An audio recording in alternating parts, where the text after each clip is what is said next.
halkan waa magaalada Gurceel ee gobolka Galgaduud magaalada saaka dagaal ka bilowday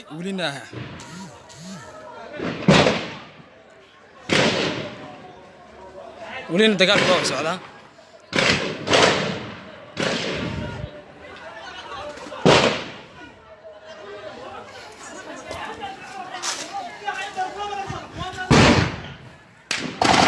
magaalada Gurceel ayaa joognaa oo dagaal toos ah oo ka socdo